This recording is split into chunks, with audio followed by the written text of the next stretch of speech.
There we go. I am going to keep my eye on the waiting room in case other people pop in.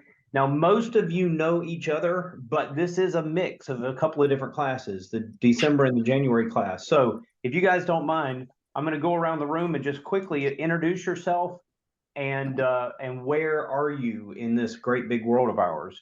So Adam, how about if I start with you? Adam. Yeah, I know. I had to find the mute button. Hey, so when you say where we are, I'm guessing geographical location? Yes, that would be good. All right, so I'm Adam Cole. I'm in Katy, Texas, which is the Houston area.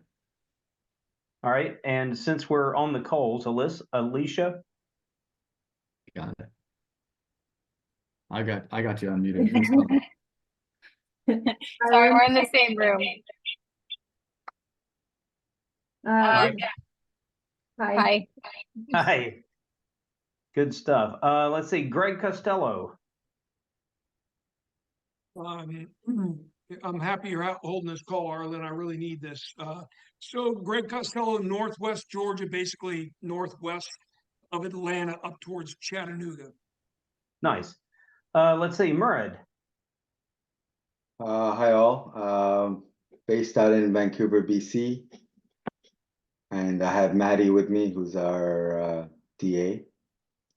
Nice. Maddie, say hello to everybody. Hello, everybody. Just echoing what Greg said, this is perfect because on Saturday I've got carpeted stairs that I need to do a proposal on. So this is a great timing. Simple stuff. Simple stuff. All right, Leaf. Hey, Leif Curtis. I own the Texas Panhandle, so Amarillo and Lubbock down to La Mesa. Actually have my new DA down in Lubbock on with me.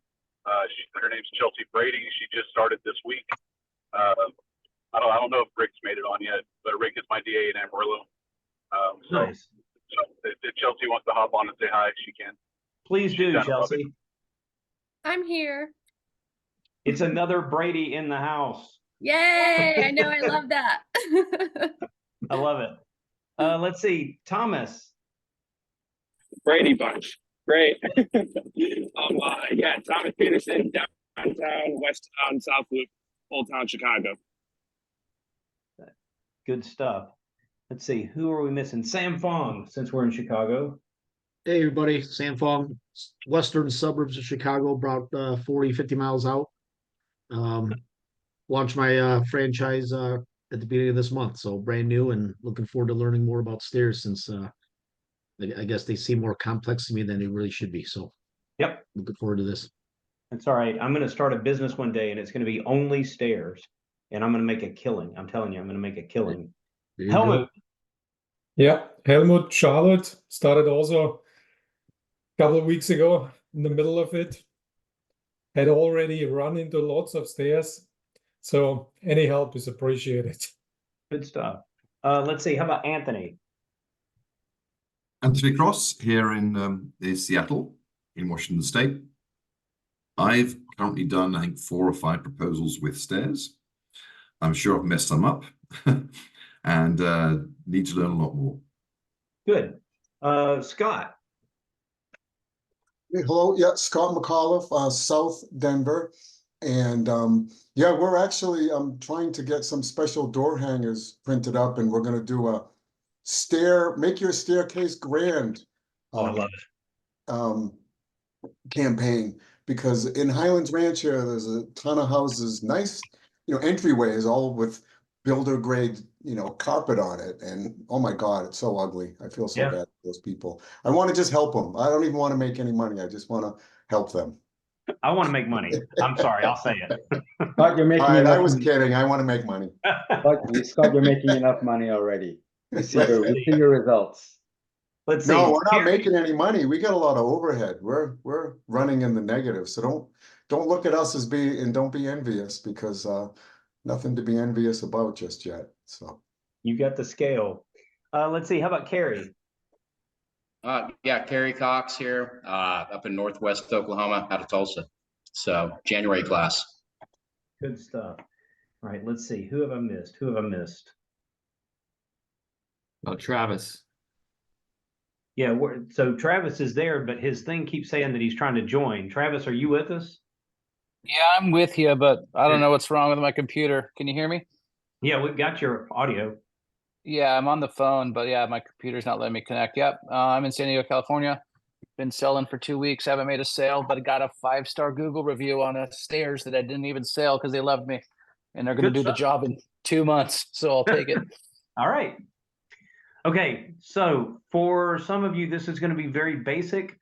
I don't think we're going to need a full 2 hours, but I have purposely set 2 hours aside on my calendar so that we don't feel rushed. And if we need the full 2 hours, we've got 2 hours. If we don't, we don't, and it's fine. Okay.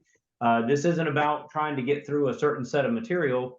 This is about answering questions, but I'm going to start with some basic stair terminology. And I'm not going to go through PowerPoint slides. Instead, what we're going to do is we're going to look at pictures on Google. I find between Google Images and stuff you can find on YouTube, there is so much information about this subject, but you don't necessarily know what you don't know, right? So let's just take a look at a basic staircase. This one looks pretty basic to me. So you can see this is a basic, what we would call a boxed staircase. And what I mean by the word boxed is that on both sides, left and right side, the stair tread is unfinished. It's boxed in on both sides. Okay. So a box staircase, this is your first vocabulary. A box staircase means that the stair tread, the stair riser it's boxed in on both sides. Now, in this particular case, that's done with the walls.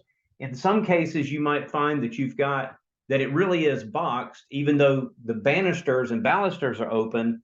But it's actually a box staircase because there's a piece of trim at the bottom. Then I'm not going to look at these floating stairs yet. That's terribly complicated. I look at a house like this. This staircase is open on one side. So you can see that the reason I can call this open on this side, make sure you guys can see this well. The reason I call this open on one side, it's boxed on one side. So if I was standing at the bottom of the staircase, I would say that this is boxed on the right-hand side. And you could say that it's upholstered on the left. You could say that there's a left return. You could say that it's finished on the left. The problem in the flooring industry, or one of the problems in the flooring industry, is that vocabulary is never consistent. So you'll hear it, and you may, in your local area, you may hear somebody call it something different. That's fine. But you notice in a staircase like this, there's a finished edge of that tread that you can see. Now, why would this be called upholstered? The reason it's sometimes called upholstered is because if you were to put carpet on these treads, the installer would actually have to upholster. He'd have to work the carpet around each one of those. Some people call them spindles, some people call them balusters. But you would have to work the carpet around each one of those, and it looks like you're upholstering them. So that's why it would be called upholstered on one side. If you were thinking about carpet, if you're thinking about hardwood, well, it's finished on one side. Or there's a left return. Why do I say left? Because if I'm standing at the bottom of the staircase, it's boxed on the right, it's finished on the left, or there's a left return. Basic terminology. If we think about, again, let's just take another simple staircase. The part that I walk on, the top part, is called a tread. It doesn't matter if it's carpeted, it doesn't matter if it's hardwood, it doesn't matter what it is. The part that I walk on, the top part of each one of these, is called the tread.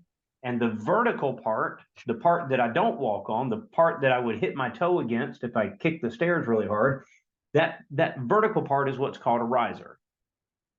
So far, what have we done? We've talked about what a tread is, what a riser is, boxed on one side or maybe boxed on two sides. This one has a left return, just like the one we saw a moment ago. Banister is typically the part that you hold on to. These things that run up and down, again, you'll hear some people call them spindles. You'll hear some people call them balusters. Either way, questions about any like basic terminology so far? I have Okay. a question about the baseboard going into it, but maybe you're going to address Yep, that later, that's that next. detail. Yep, Okay. that's next. So this thing over here on the right, what Travis just called the quote unquote baseboard on the wall, most of the time that's called a skirt board, or some people will call it a stringer. Now, calling it a stringer gets a little bit confusing because a stringer is typically the part that's under the stair, that's the structural part that holds the stairs up. And so when people call this board that's on the wall a stringer, I guess it's technically accurate because it's, you know, it's cut into like a sawtooth shape, just like a structural stringer is called. I personally prefer calling it a skirt board. But if you tell somebody that you're talking about the stringer on the wall, or if you're talking about the skirt board on the wall, it's going to get you the same thing. And I know Scott in the Denver area in particular, oftentimes you'll see this skirt board carpeted. You'll have carpet on the stairs, and then you'll have the skirt board carpeted, which in South Carolina would be considered strange. But I know a lot of the houses that I went through in the Denver area had carpet on that skirt board. Travis, did you have? That's Go ahead, interesting. Scott. I was just gonna say, I have never seen that, but that's interesting.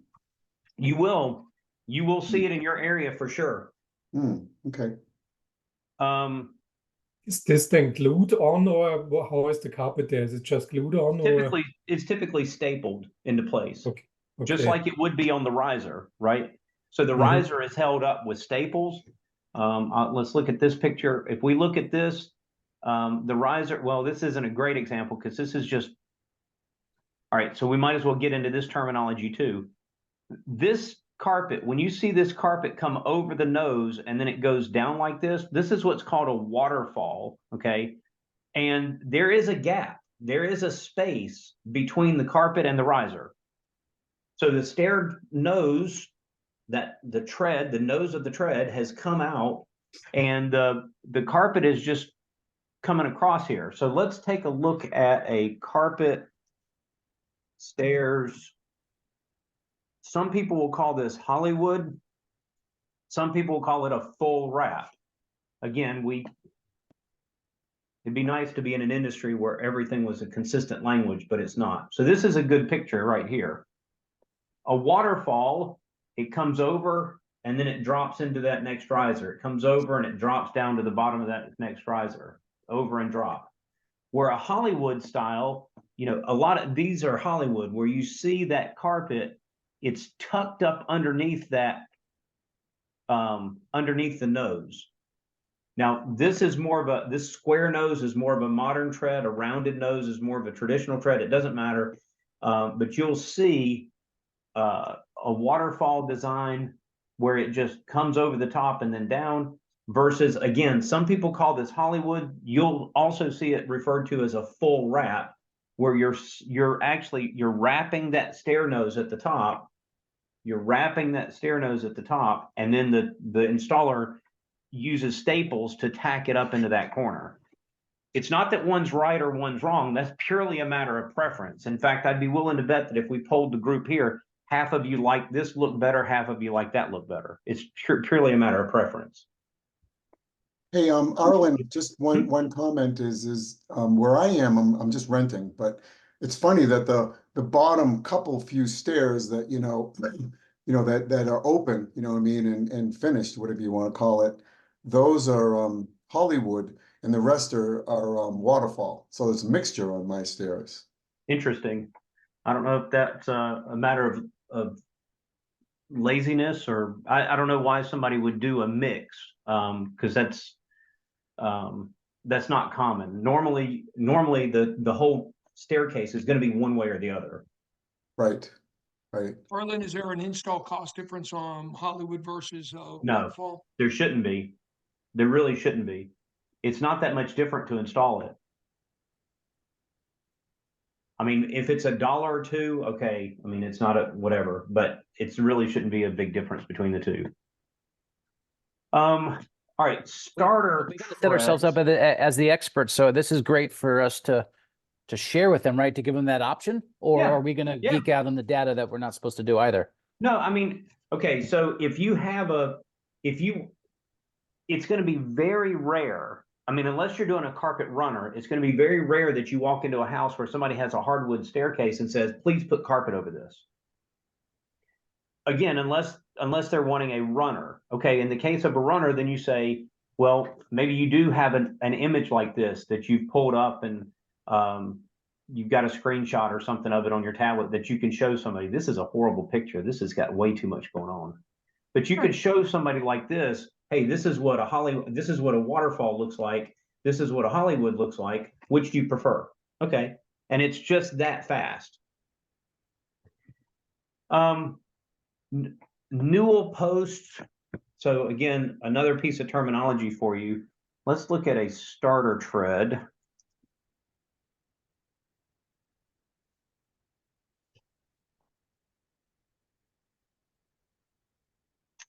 So this is a good example. This is pretty common. All right, so here you've got, let's look at this starter tread. This is pretty common where at the bottom of a staircase, you'll have one tread that's rounded. In this case, it's a full semicircle. In some cases, it might only be, a quarter of a circle, and then you'll have the center post is called a Newell post, Newell. So that's your center post. And then you'll have balusters around it. Now, carpet guys, you can see some different shapes of starter treads down here, right? And starter risers that go with it. Carpet guys, it's not a big deal for your carpet installer to install carpet and upholster all around all that stuff. I mean, I look at it and I think, oh my gosh, that's going to be impossible for somebody to do. It really isn't. Yes, you are going to pay a little bit more for it. So in this case, whoever did this staircase, they chose not to carpet around all of this, but you could. The installer is going to cut it, put tack strips down on top of all this. He's going to work it around. He'll probably spend 20 minutes doing just this one step. It'll cost a little bit more, but you could put carpet all the way around that if you wanted to. You certainly don't have to. You can do like this one where the carpet was simply brought out. It's almost like a runner, except that it does go all the way to the edge on one side and you just see a little bit of wood on the other side. So it's just another option. But this is what's called a Newell post. And again, you've got balusters or spindles, whatever you want to call them. This is a pretty impressive staircase at the bottom. So again, you look at it, it's nothing. I mean, it's more wood, but here this starter tread is a much bigger starter tread, right? That's all it is just a big starter tread. So that the depth here is probably your typical 11 inches, but it makes a big circle back this way. And it looks like it's on both sides, right? And then you've got another starter tread, and then you go into what would be considered, open on both ends or returned on both ends. So there's a lot going on in this staircase for sure. All right, questions so far? Yeah, Alan, on this particular one, there's a couple of, there's like 2 steps up, and there's the main staircase. Right. Let's say that area on the second step was, I don't know, like a 4 foot by 4 foot area where you just kind of, so it's a 4 foot by 4 foot square before you then go up the main stairs. What would you call that as like an intermediate? A landing. A landing. They'd be called a landing. Got it. Okay.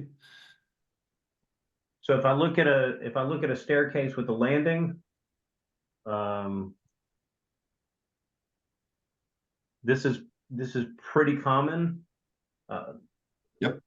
Weird. All right, we got some weird images, but this is good. So here, this is, I think, what you're talking about. You come up a flight of stairs, Yes. you come up, the first flight, then you've got a little box, and then you come up the second flight, right? Yep.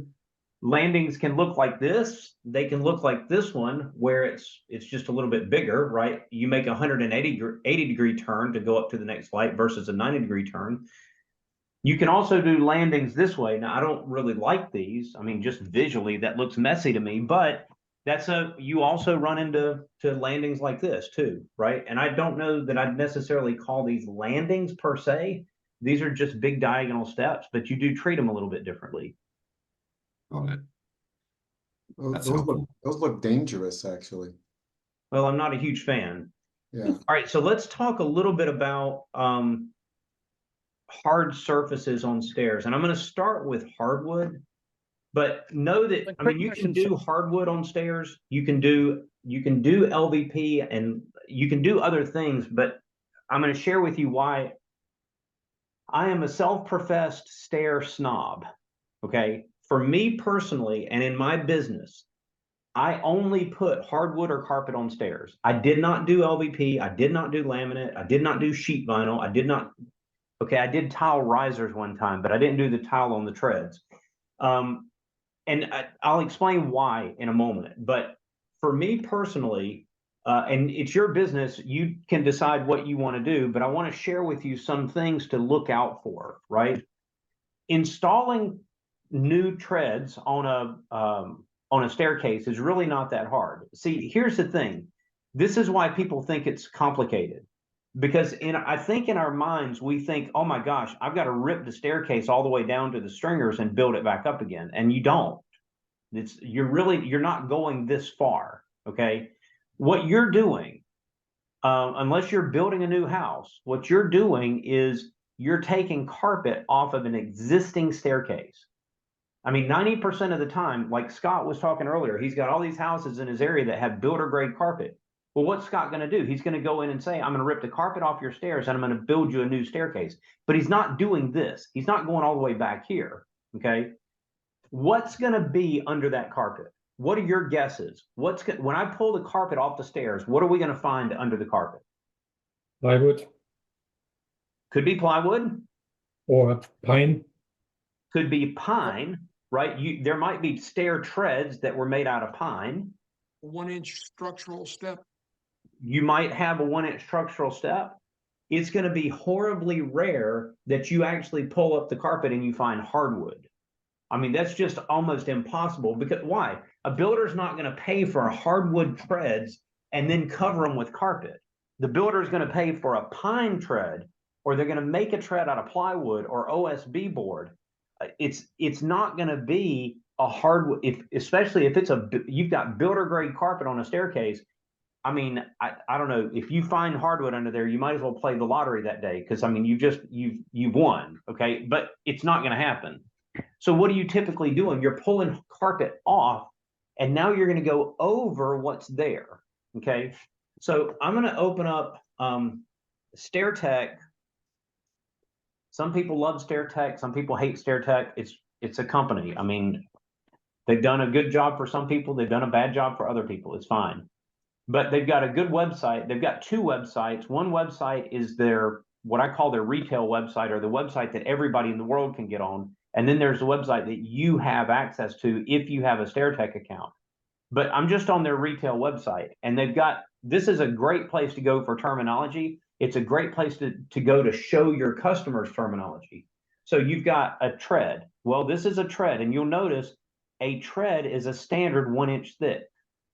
Okay. A retread is a standard 5/8 inch thick. There's a big difference there, right? That's almost a 1/2 inch difference. So isn't that politically incorrect to call it a retread? Oh, joke, bad joke. Okay, good. I like it. My dad told me he would never put retreads on his truck, but things happen. All right, so the retread is here. Now, if for some strange reason, I mean, I can't imagine, but if for some strange reason you are here, right, and you are building a staircase from scratch, you absolutely 100% cannot use the stair retreads here, because they're not structural, okay? They are not structural. But 99.5% of the time, you're not here. You're starting with something like this. So in that case, a retread is exactly what you're looking for. Well, what is this retread going to do? We're going to pull the carpet off the existing stairs, and we're going to put the new retread down. All right, what does that look like? Well, I don't want the sound on this, and I'm not going to play this. I mean, this is a 6-minute video. I'm not going to play it all the way through for you, but I do want to highlight, this is This is a stair video that was done by StairTech some years ago. You can see they've pulled, let me just pause it here. You'll see that they've pulled, this is typical. They pulled the carpet off the stairs. They pulled all the nails and staples and tack strips. Everything is off, right?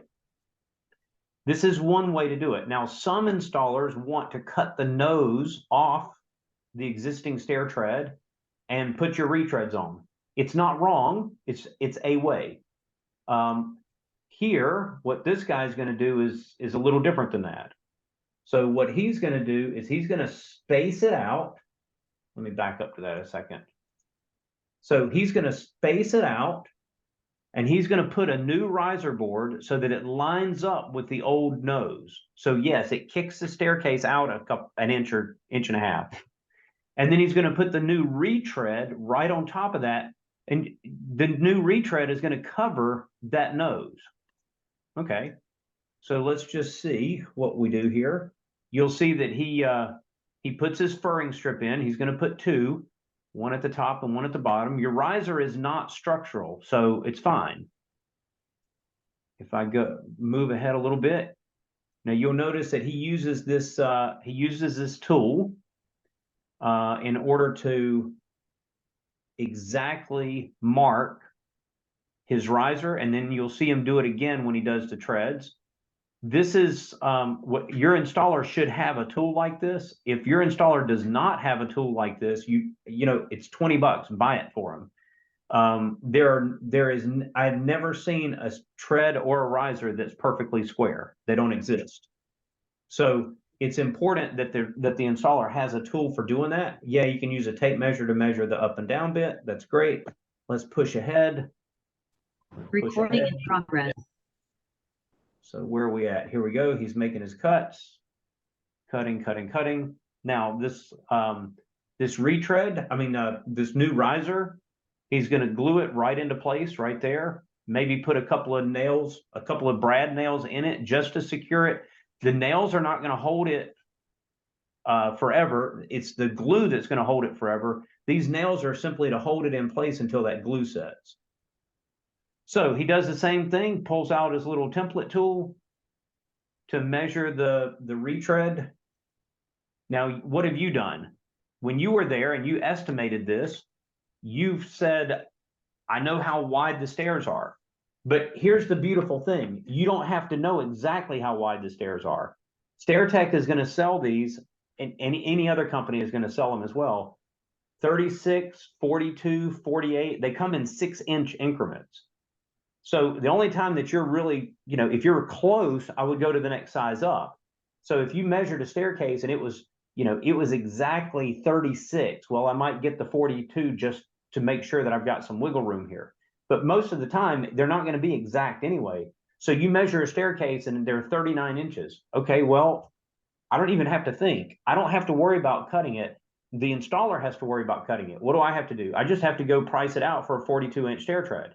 And the installer is going to cut it down. Okay, that's part of the reason why I say stairs are so easy for us, because you're not the one making the cuts. You're not the one having to finagle and get it. All you're doing is making sure that the installer has the pieces that they need to put this puzzle together. So you measure it's 39, 39 and a half, 39 and a quarter. I don't care. I'm buying a 42-inch tread anyway. Buy the 42-inch tread and let the installer do his cutting. Another question. So Yeah. if there's two approaches to adding the retread. One is cut off the nose so it's flush to the riser. Yep. Second is add the top and bottom horizontal spacers and then add a new riser. Yep. In option number one, there's no additional cost. In option number two, you've got materials. You've got the furring strip. You've got the two runners. Right. You've got your two furring strips, right? Which are pretty cheap. But you're right. So let me back out of this just a second, and I want to challenge you with something. But shouldn't wash itself this out, because the labor needed to cut this nose off is, in my opinion, more expensive than the spacer. Labor, right? You have the labor.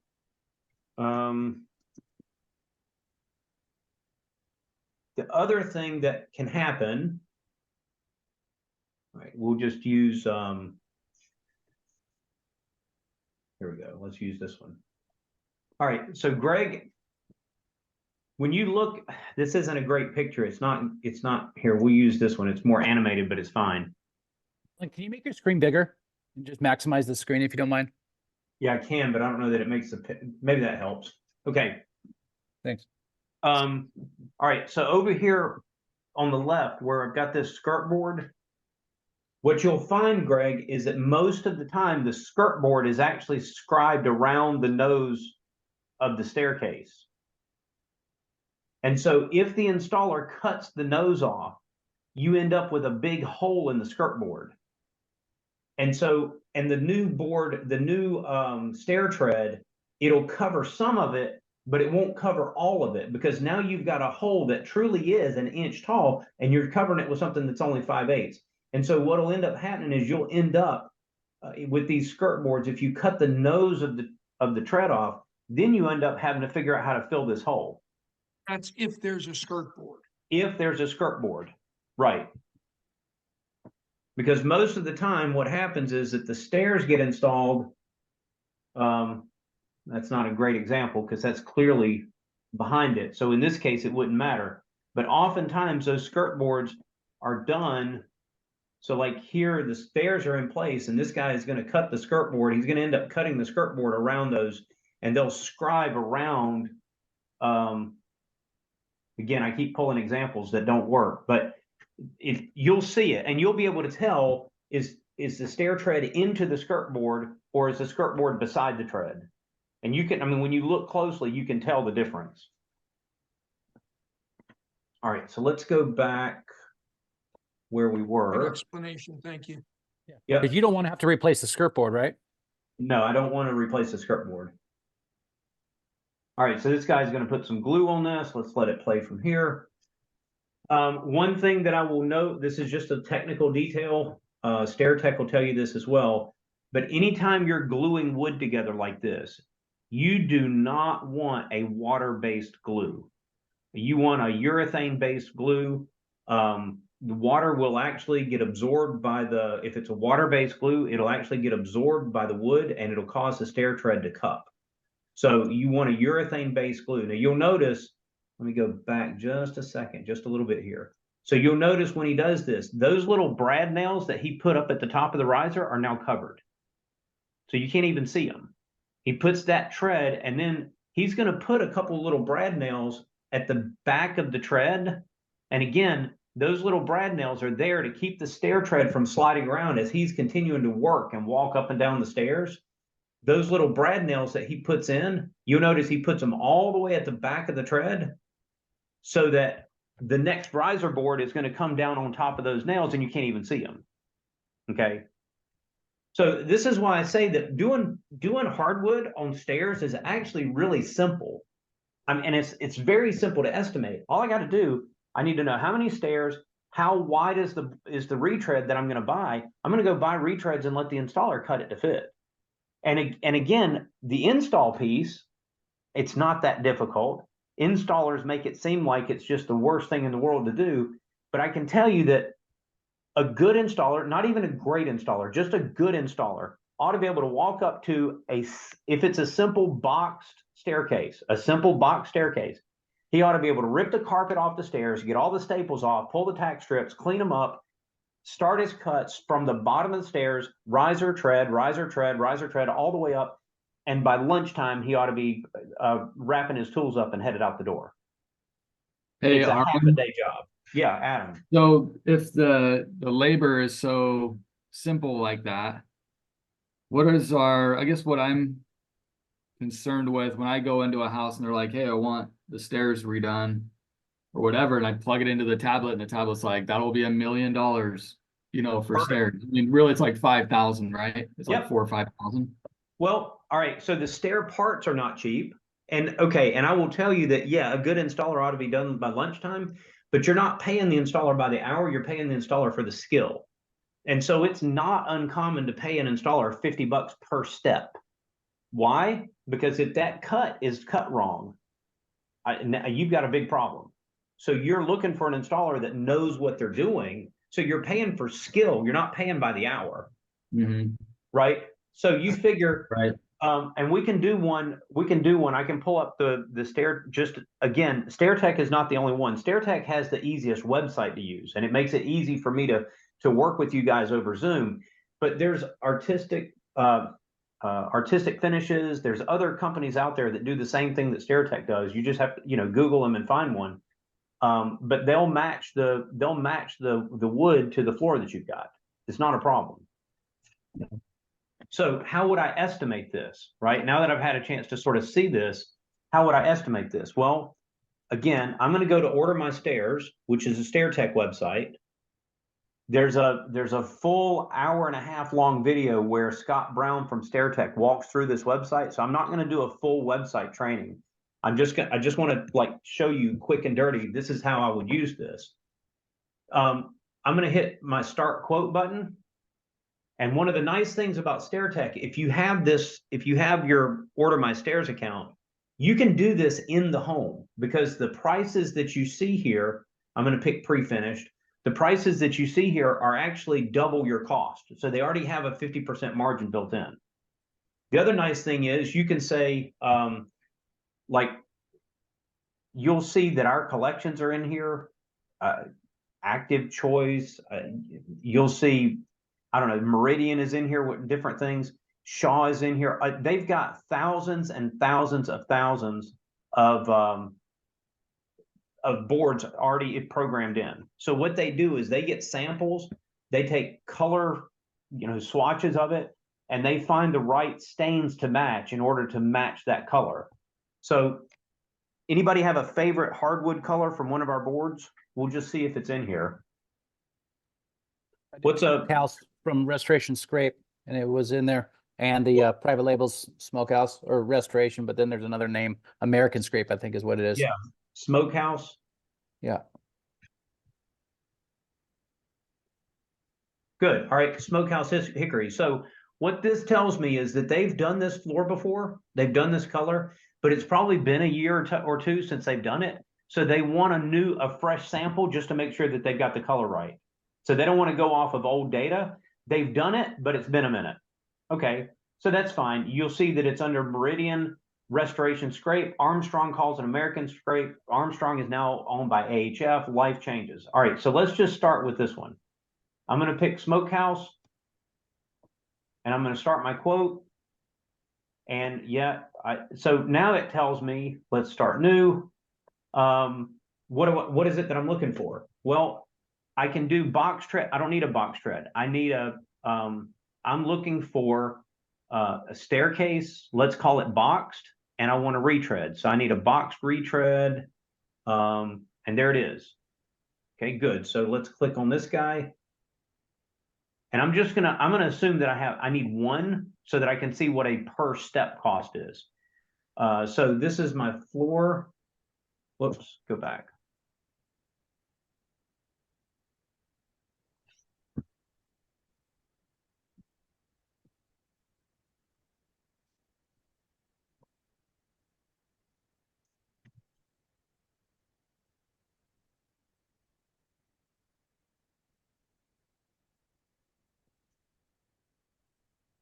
Hey, Arlen, just as you're doing that, we don't have StairTech in Canada, right? So how would Maddie and I do this process without? So there's going to be somebody in Canada that does it. And if you can't find a company that does it, a good installer can actually do this. It's just, I don't like having the installer do it because it means you got to give them the wood a week in advance and they have to do all the staining and stuff. They have to figure out the colors and maybe they're good. If they're good, it doesn't matter. But the biggest thing about doing it at StairTech or at another company like that is that when they apply the polyurethane, they can build in aluminum oxide and you get a finish that's just as hard as your floor finish. If somebody does it in their garage, you're going to get polyurethane on it for sure, but it's not going to be as strong as what the floors are. So it can be done. Shoot, I've done them in my garage. My wife has done a ton of stairs when that was the only option that we had. All right, so let's pick, what is my length? So let's just say that this is 39 inches and I need a 42-inch wide tread. Here we go. All right, so my tread cost, and Adam, this is gonna, you can keep a running total here. So my tread cost, I'm just going to call it 130 bucks, right? Except that that's not my cost, that's my price. So my cost would be, if I do the math in my head right, my cost is $65 for each tread. Okay. Well, I need a riser to go with it. So do you want the riser to be white, or do you want the riser to match the floor? If you want the riser to match the floor, it's no problem. You can get risers and they'll match the floor, same deal. Or you can simply go white. So we can look at it both ways here. Let's take a look at a riser board. If I choose to get a riser here, again, 42 inches, if I'm matching this product, that 42-inch riser is going to be 75 bucks. Again, that's the customer's price. So you can cut that in half to get your cost. If we go with that's in the stain finish that the stairs, the retread is going to be. Right. So that's if you wanted your staircase so that the riser and the stair are the same color. Right. Some people like their stairs. All right. So this is a good example of this, right? So here you've got the riser and the stair the same color. Some people like that. Some people prefer to have the stairs one color and the riser white. Well, a white riser is going to be a lot cheaper than having to stain a riser. In this case, that stained riser is going to be, 75 bucks. Okay, good. They can provide a white riser as well. If I pick just a white riser,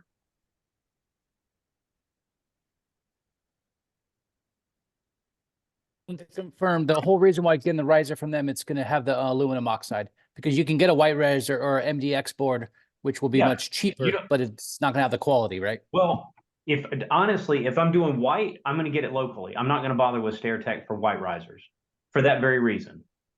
There's nothing fancy about the riser. Nobody steps on the riser. The riser is there just for show. So it was $75 if it was stained to match. We can call this $34, so it's practically half the price if it's white. All right, so now, Adam, if I'm looking at this from let's say that my installer charges me, $50 a step, which means I'm charging the customer $100 per step, plus I'm charging them $130 for the tread, plus I'm charging them another, I don't know, call it $35 for the riser, because I don't want to deal with the same color. And then, I don't know, call it $5 per step for additional, the glue and all that kind of stuff. So what have we got here? 100, 130, that's 230, 265, 270. So that's 270 bucks per step. So that's my price to the customer, 270 bucks, which is about right. I normally tell people that you can figure, just ballpark, you're going to be somewhere between $250 to $300 per step for just a boxed staircase. If you start talking about starter treads and you start talking about returns on one end or returns on the other end, the price can go up really, really fast. Good case in point, what if we did the same thing, but we're going to use the same floor, but I want to do a starter tread. And we'll call it a double starter tread. And you'll notice we've got different ways. So I'm going to use this double starter tread just for fun. Now I've got to give it a bunch of dimensions here. So this one does matter, because you've got to get this one right. So there's a picture here of what you're measuring. So let's say that my throat depth is, let's see, if that's 48, we'll call this 34. Turnout depth, 14. Tread depth, 11. Thickness is that, okay. We can get a live preview. That's what it's going to look like. That's good. And my price to the customer for just the tread, never mind the riser, we still have to get a starter riser. My price for this starter tread is $451. Okay, so you can see when you start pulling those in, it's just expensive. Okay, but here's the good news. It's expensive for everybody. It's not like you're at some sort of competitive disadvantage. This is what everybody's going to charge. So, okay, great. There you go. Well, I guess, so Arlen, what are you doing when you're going into people's homes and selling them on going with wood, or doing it right over some Yahoo that's going to throw down LVP or laminate or something? Yep. So it's all, if you know what you're talking about and you can tell a customer what you're talking about and you can educate the customer, normally people make a good decision. I mean, not always. Look, I had a customer tell me they wanted sheet vinyl on the stairs. I told them I wouldn't do it. She said, well, I had 4 guys in here already that said that they would. I said, well, go with one of them. I mean, you're not hurting my feelings. It's just, we don't do sheet vinyl on stairs. There's too big of a risk. Okay. She's like, what do you mean? And I explained to her why we don't like doing sheet vinyl on stairs. And before you know it, she's signing a deal with me to do hardwood. Why? Because I'm the only one that actually took time to explain why I don't do certain things. Why don't you do sheet vinyl? Sorry? Why don't you do sheet vinyl? Slippery. There's no way to put a runner on it. It's prone to ripping. Somebody, she had kids in the house. They come down the stairs on their tricycle. They're going to rip the sheet vinyl. There's just a lot of issues when you're taking a cheap product like that and put it on a high traffic area like stairs. All right. Hey, Arlen, just one question. Do you ever have people just build all the treads out of hardwood themselves, or do they always order the pieces? You mean like actually go and get a piece of lumber and route it and all that stuff? Yeah. So if you didn't want to get it pre-finished, right, you can get stair treads that are milled and they're unfinished and you can finish them. And you don't have to get those from a stair tech. You can get them from building supply houses. I'm sure that in Denver, there's a dozen places that sell stair parts. And you can get them unfinished. You don't have to start with a router. You can get stair treads and stair pieces that are unfinished, and you can have your installer finish them. And that would be a little bit cheaper? It would be cheaper, but your finish isn't going to be as strong. Arlen, can I just ask a question? Yeah. I'm just curious. So this stair tech, even though we don't have it in Canada, what this company does, it takes the wood that we've bought from the supplier and it turns it into the stair. Is that what we're? No. So what they do is they already have a database of a ton of different colors, but let's say that you found a board that they've never seen before, right? So they're going to ask you to send them samples. So you send them 3 or 4 boards so that they can take color samples of that. Okay. They've got the computer technology. They take the digital imagery and they say, okay, in order for us to make that color, here's their stains and they're chemistry wizards, and they mix. We need 3 parts of this and 2 parts of that and a half a part of this. I mean, it's like making paint colors at Lowe's, right? And they mix it up, and okay, this is our recipe for that color, right? And by the way, every manufacturer is different. So if you go out and look, Gunstock is a very common color name, but there's like 18 different Gunstocks. They're not all the same color. So it's important that it's this manufacturer's Gunstock. So that's fine. So they take and they do it and they have their mix and they say, this is the stain color. If you're ordering AHF Dundee Gunstock, this is what that looks like. And they have the recipe for that color.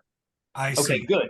So now the next person that orders it, and they've ordered AHF Dundee Gunstock, they have the color recipe. They don't need a sample. They can just do it. I see. Okay. But like in the case that we just pulled up, this Restoration Scrape, it's probably been over a year since they've done that particular color. So they want a sample.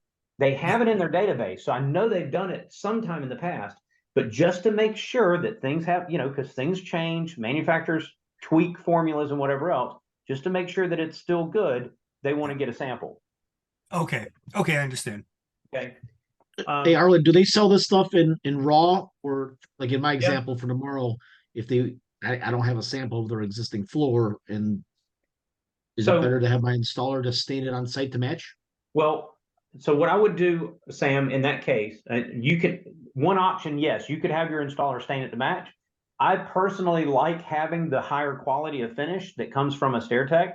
So what I would propose is I'm going to start pulling some hardwood sample boards out of the van. And I'm going to find a board that is the same color or that is really, really close in color to the floor that they have. Yep.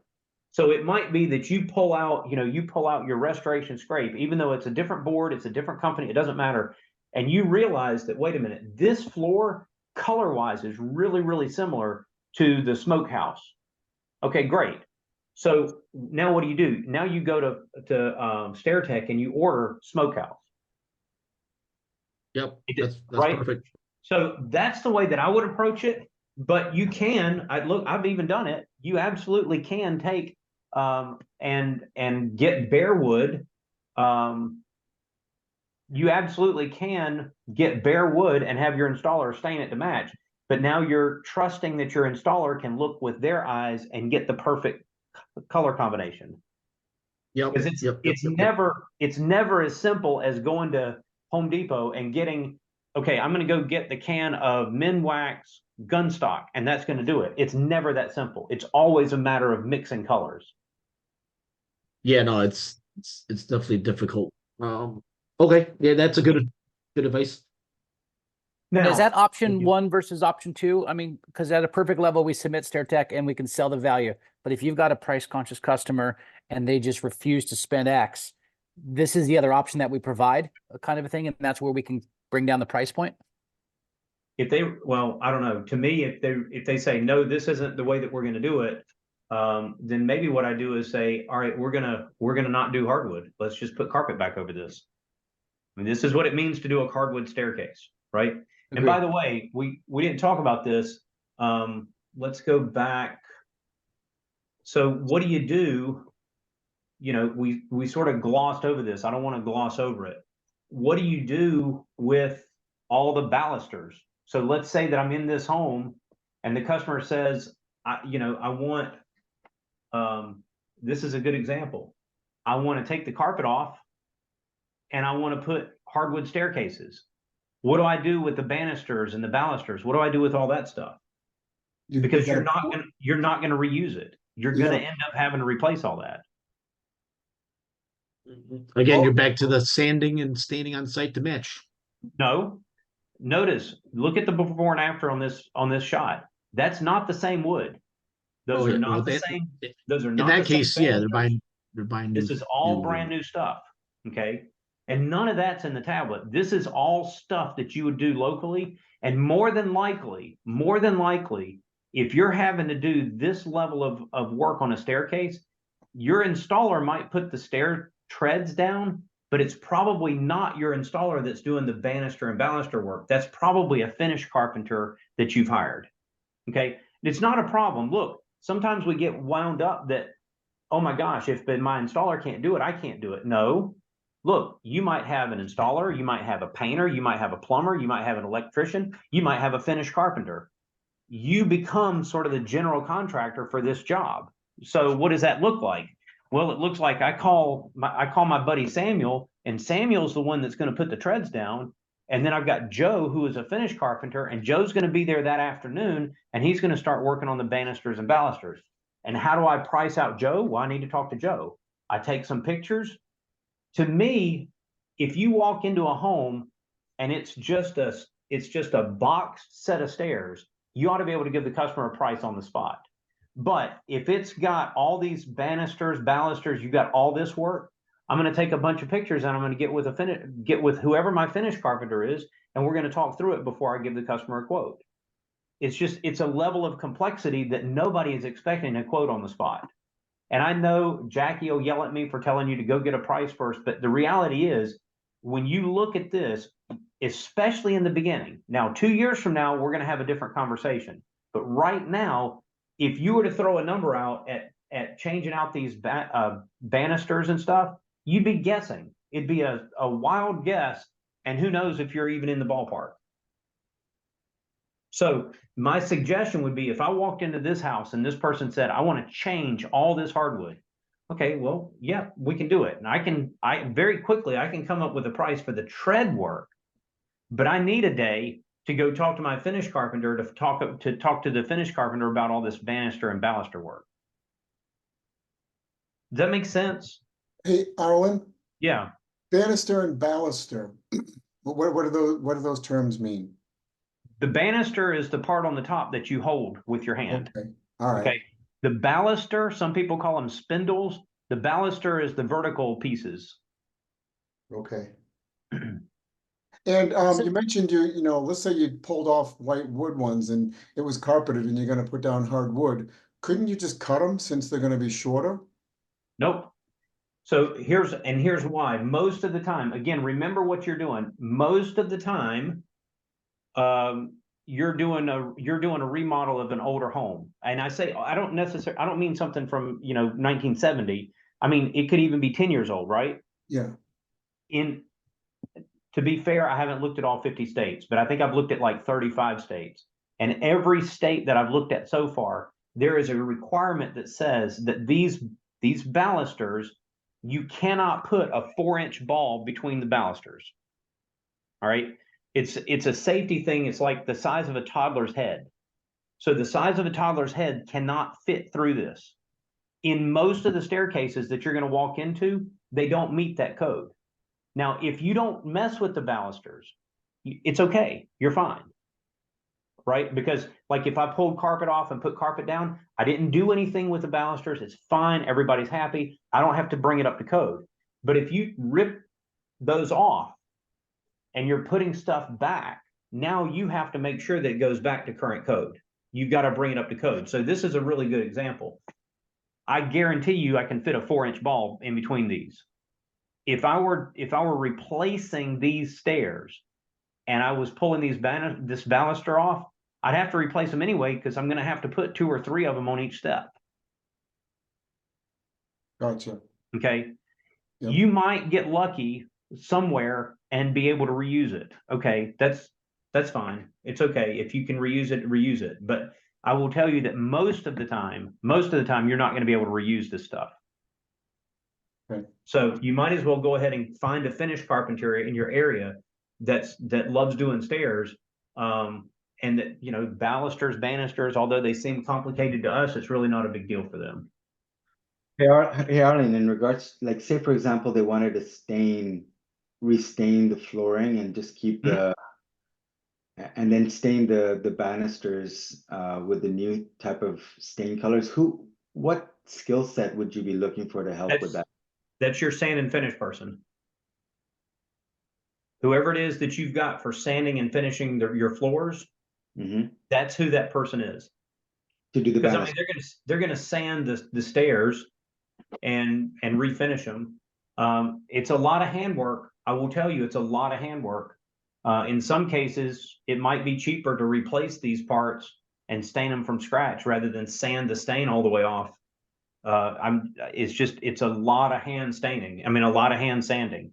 So don't be surprised if you get a price quote from the installer that says, yeah, I can sand all this for you.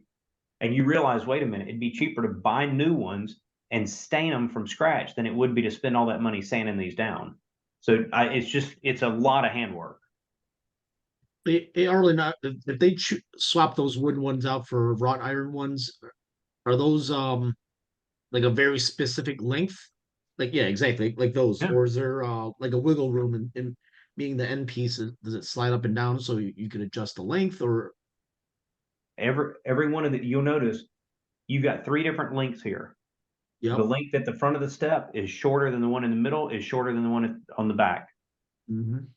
Right. And then they probably repeat front, middle, back, front, middle, back, front, middle, back. But every one of those is a different length. I'm just wondering how exact are those measurements? Because from step to step, you could have variance, right? They could be the stringer might not be dead on. I mean, there's a hole up there. These can go up and down some, but I mean, you're talking about 1/4 of an inch. So I mean, it's fine, right? There's a little bit of a play, but it's not a ton of play. Again, if you ask me, hey, let's go out and do a baluster and banister set, I'd be like, wait a minute, you're crazy. I'm not doing that.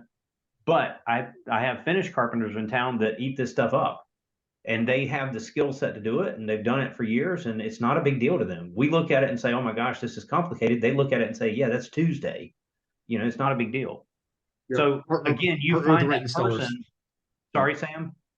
I'm just saying, yeah, just partner with the right installers that have expertise in this. That's it. Partner with the people that can do it. Okay. Yep.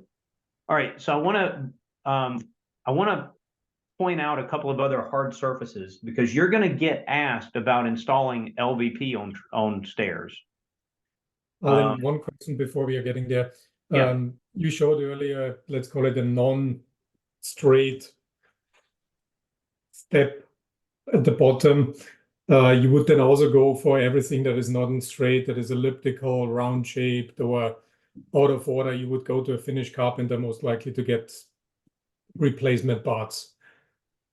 Well, okay, so like this staircase is curved, right? So could my installer do this staircase? Never mind the banister and baluster work. Let's just look at the treads. So what would I do in a case like this? Well, you see a pie shape and I see a rectangle. So I look at this and I'm not worried, because I'm going to get a tread. I'm going to measure the deepest part of this staircase. And when I measure the deepest part of that staircase, I'm going to go to StairTech and I'm going to order a rectangle that size. And I'm going to let my installer cut that angle all the way up. Okay. I don't see this as a problem. I don't see this as a piece of pie. I see this as a rectangle. My installer needs to see it as a pie and cut it the right way. Yes, I would see it the same. But if it's, let's call it, like you showed earlier, the starter tread that was elliptical or round shaped or whatever you want to call it.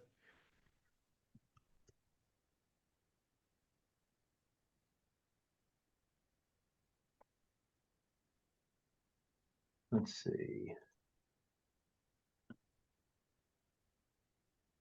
There was one that was really big. This one? Now, this one in the middle here, for example. Yeah, that one. I love it. This one. Oh, good. Yes. Yeah, this is gonna be a custom piece of wood. Yeah. Now, a StairTech can do it.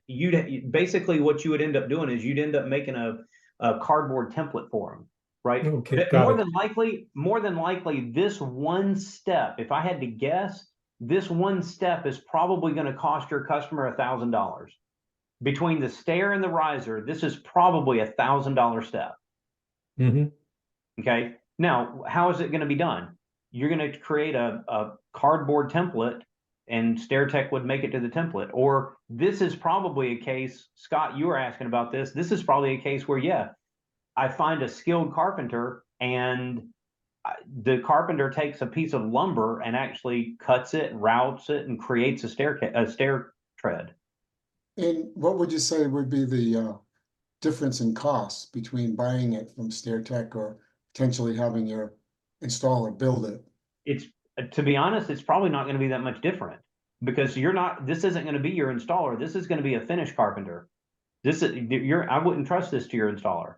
This is going to be a finish carpenter that does this work, and it's going to be expensive. Okay, but again, let's back up for a second. You get to something like this. More than likely, the customer's not asking you to replace this hardwood. You walk into this house, what is this customer looking for? Realistically, you walk into this house, what is this customer looking for? Oh, sand and refinish. Finish. Either sand and refinish or put a carpet runner on it. The odds of you actually having to replace a step like this are pretty slim. I'm not saying they won't happen, but it's very slim. Unless it's carpeted and it's a piece of crap wood. Yeah. Now, if you walked up to this and this was carpeted and they want to make this hardwood, okay, it's fine. I mean, you'll figure it out.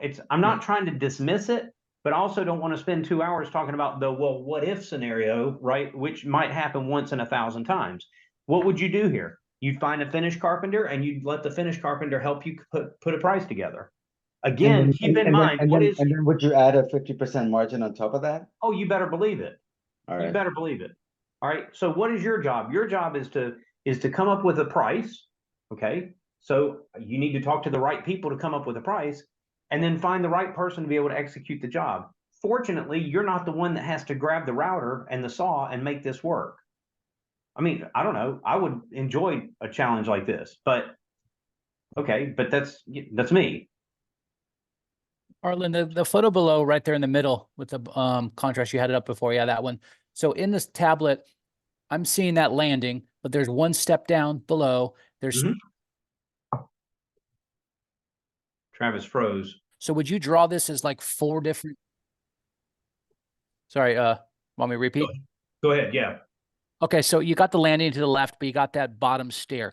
Would you draw that independently? And then would you draw the first starter stair, draw another one, the second starter stair, because they're all different, and then draw the repeat pattern? So is this basically 4 different stairs in our system? Okay.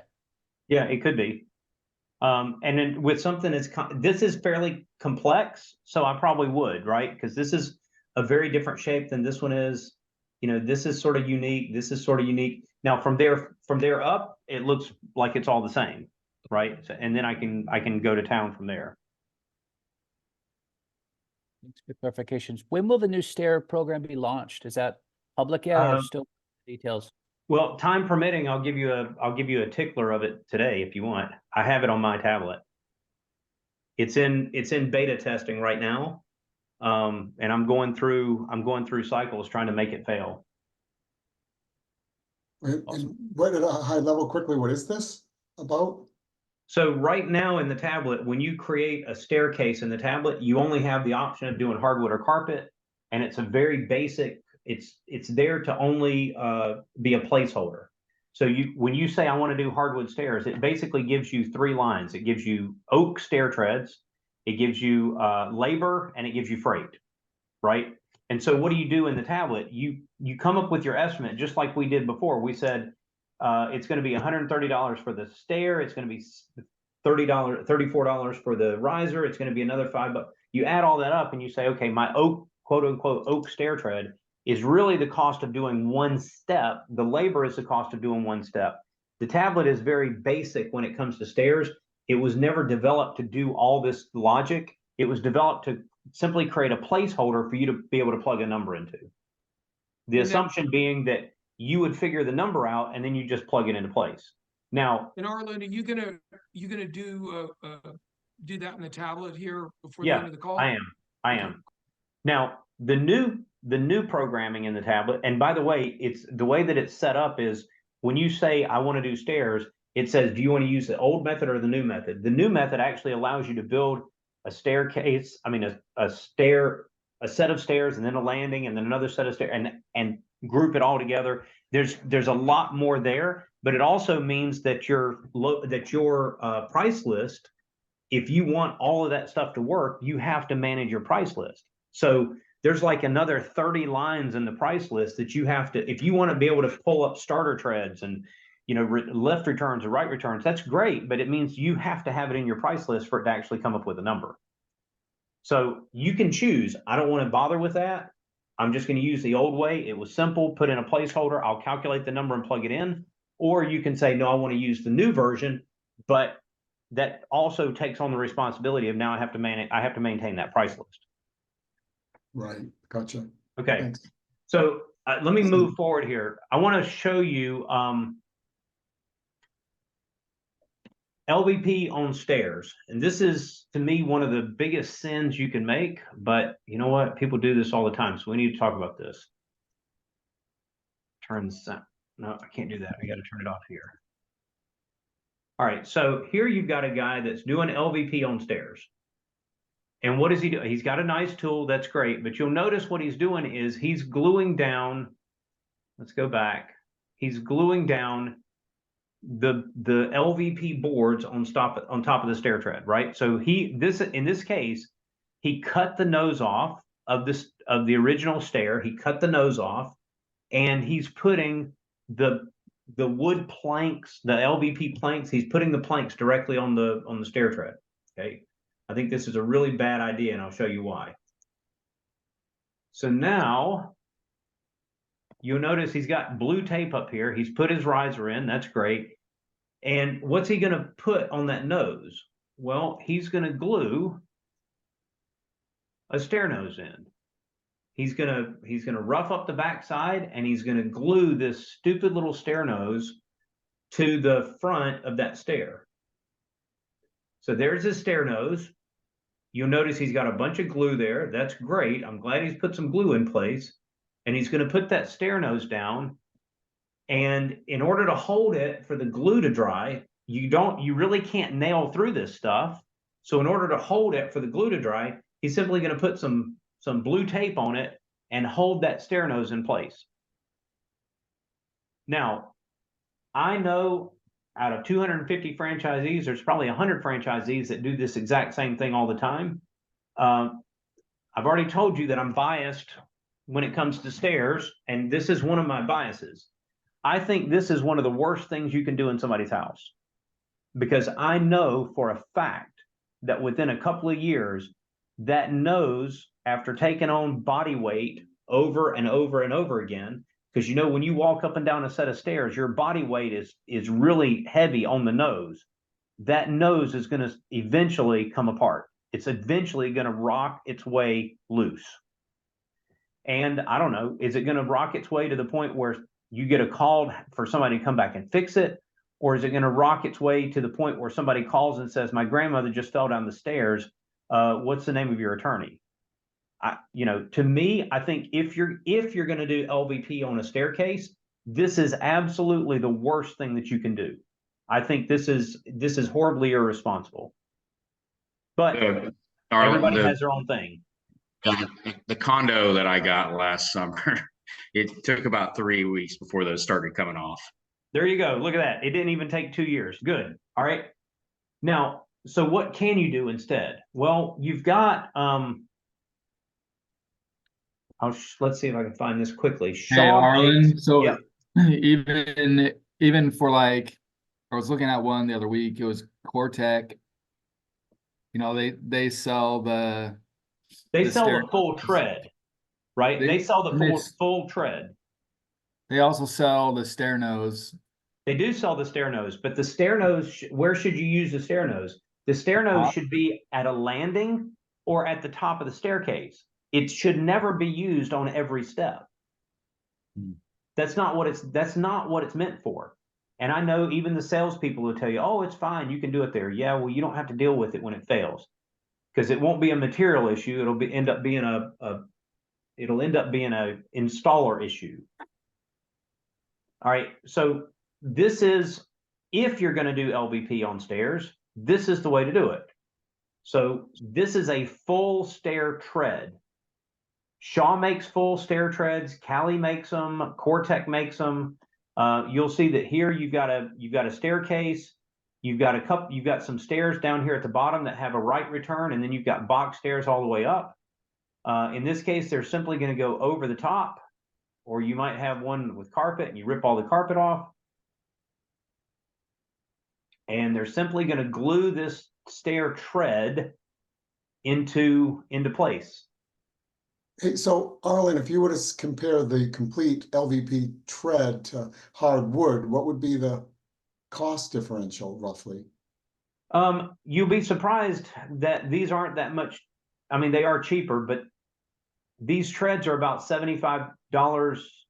It's honestly, I don't even think it's cheaper, because I think the last time I looked, these treads are made in 48 inches wide, and I think they're $72 your cost. I'd have to double check Spot on. that. You help me with that one. That's exactly it. Yep. So it's $72 your cost. Well, I just came up with a tread from StairTech that I'm going to charge the customer $130. If it's $75, I'm going to charge the customer $150. So there's no cost advantage. Right? Now, why am I biased against this? Why do I not like this? Even though it's a full tread. Look, this is better than doing the stupid nose, right? If you do the stupid nose, don't ever call me again. I mean, well, don't call me with a problem on stairs. But the stupid nose is stupid. So I don't deal in stupid. The full tread, at least you have a full tread here. But here's the problem. You do this full tread, you can never install a carpet runner. You cannot put a carpet runner on this. So 2 weeks later, when the customer says, you know what, I really like the way this looks, but I find that my stairs are slippery now. Can you come back and can we talk about a carpet runner? And you're thinking, oh, great, I can sell a carpet runner. And then you realize, wait a minute, I can't put a carpet runner on LVP. Why? Because the LVP won't hold the nails. It won't hold the staples. The carpet runner's got to get stapled down. It can't just be free floating. And the LVP won't hold the staples. Same thing with laminate. I know there's people that are doing laminate treads, and the problem with the laminate treads is the same thing. The laminate won't hold the staples. You remember I said that, especially with a full wrap Hollywood, that staple's got to go up into that nose. That nose is hollow. There's nothing there. Some questions on that. Yes. First, could you not put carpet tack down and install carpet tack on the laminate? Or sorry, excuse me, on the LVP?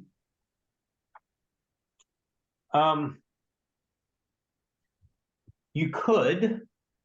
You would have to. You'd have to pre-drill the holes. Yes. Because this might split.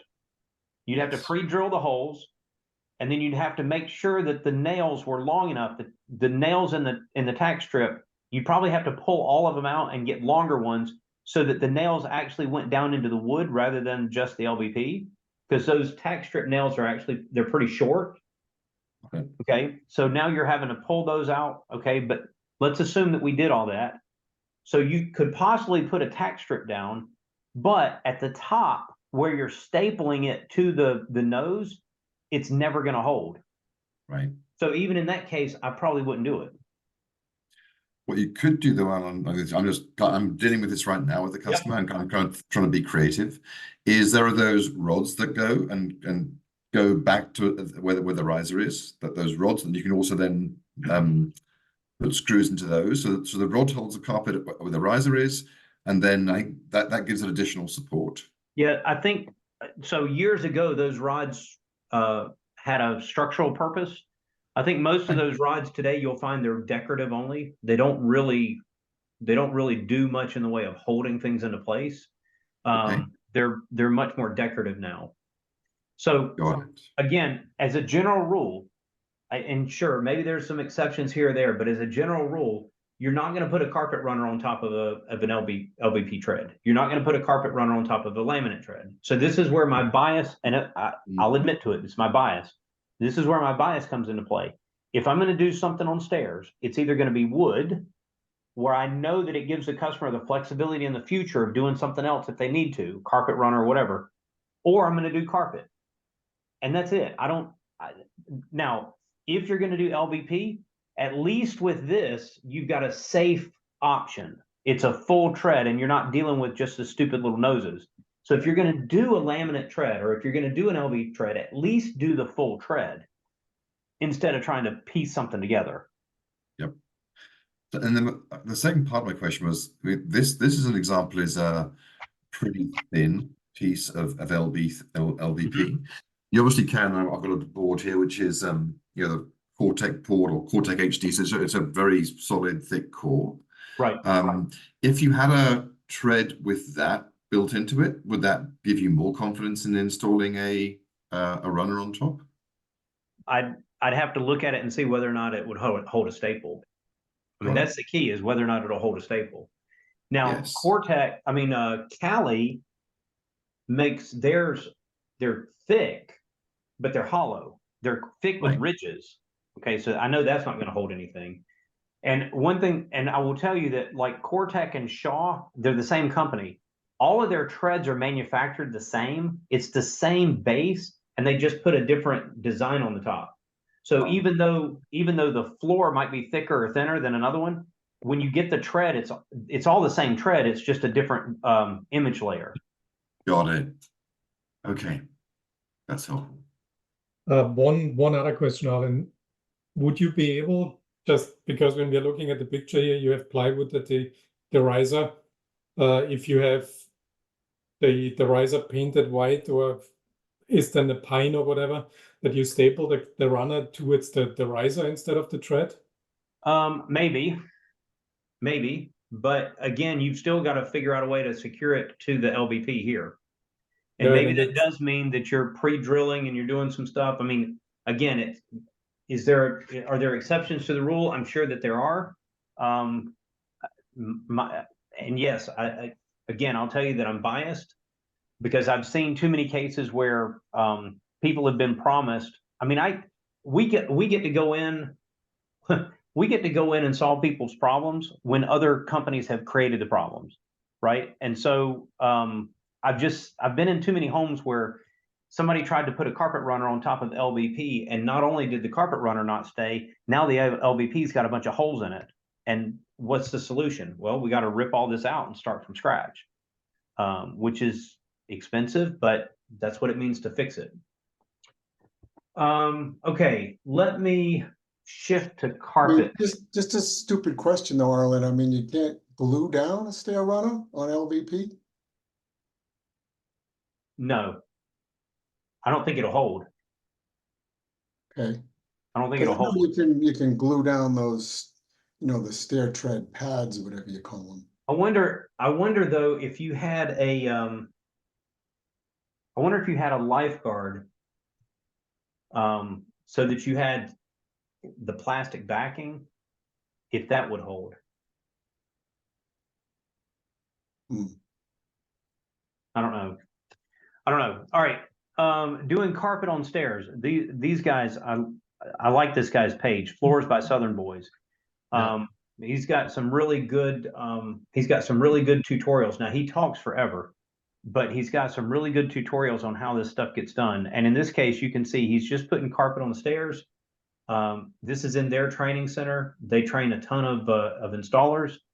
So they've got a dedicated training center that they do this with. Carpet on the stairs is pretty straightforward. This appears as though he's simply doing a waterfall design and he's kicking it over. There is a tack strip underneath there. Let's take this back so that we can see. Oh, come on.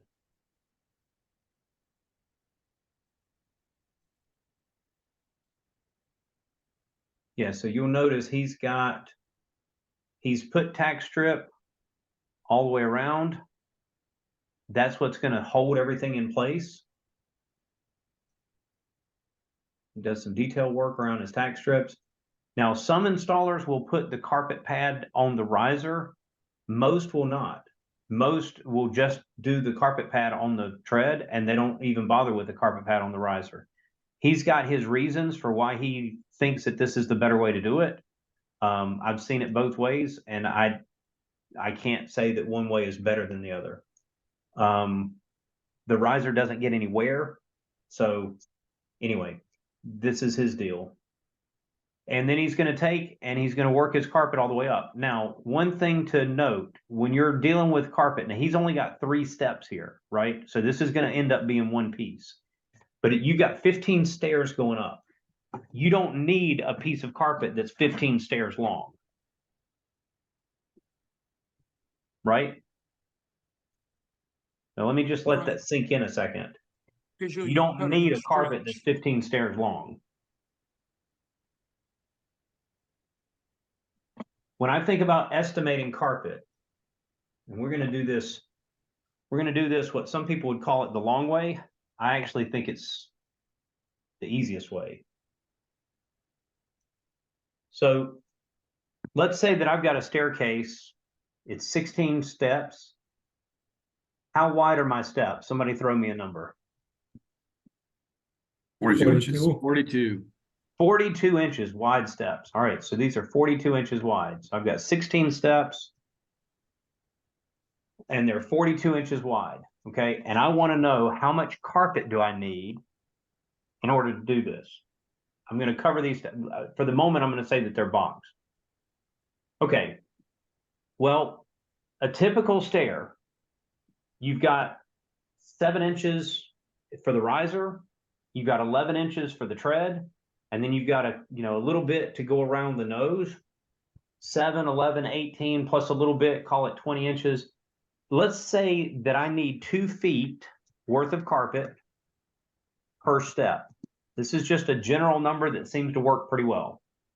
Okay, so what do I mean by that? I mean, in terms of linear length, I need the carpet to be able to go up the riser. I need it to go around the nose and go back to the next riser. So if I measured all that, I need about 2 feet worth of material.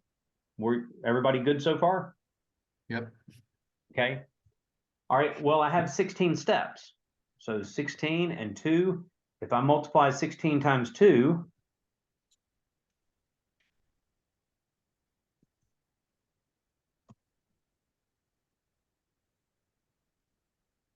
that would tell me that I need 32 feet of carpet.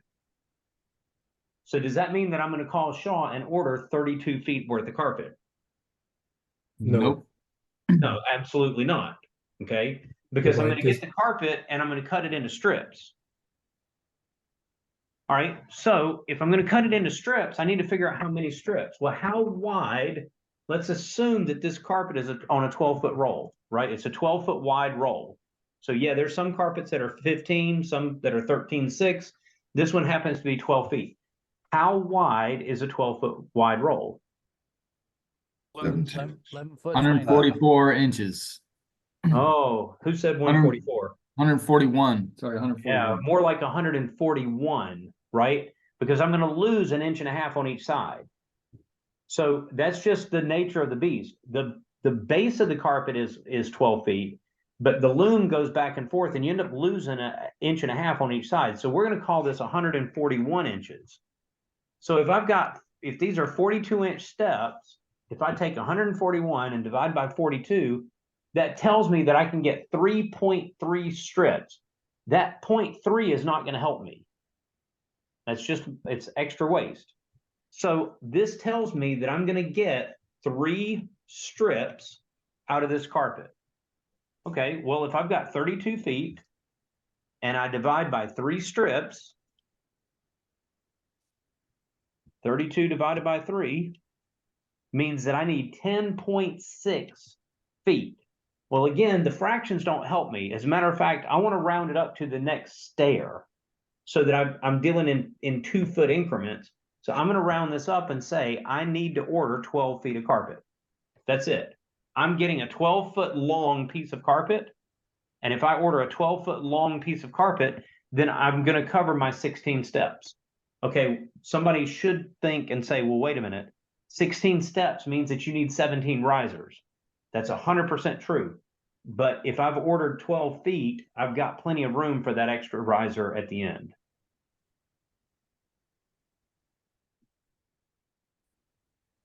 How does a pattern affect this? Well, if it's a small pattern, I'm not that worried about it. Because again, I'm going to play in the margins. This tells me I've got 3.3. As long as that's a small pattern, it's an inch pattern, I don't really care. But if it's a big pattern, if this is like a 2-foot wide pattern, then I'm going to have to take that into account and make an adjustment, because when I piece these together, the pattern has to line back up again, right? Now, the tablet will do this work for you. The tablet will figure this stuff out for you. I honestly think that it's easier to do it this way than it is in the tablet, but this is just, it's simple math. This isn't that complicated. You're going to find that for box staircases, 90% of the time, a 12-foot piece is going to be the answer anyway. Okay, well, what do you do? Anthony said he had a landing. Well, if I've got a 4-foot by 4-foot landing, I'm going to add 4 feet. Okay, simple, right? Again, I'm not the guy that's going to be on my hands and knees having to cut it and install it and all that. What is my job? I need to be able to come up with an estimate for the customer, come up with a price, and I need to be able to get the amount of material that the installer needs in order to be able to do the job, and then get out of the way and let them do the job.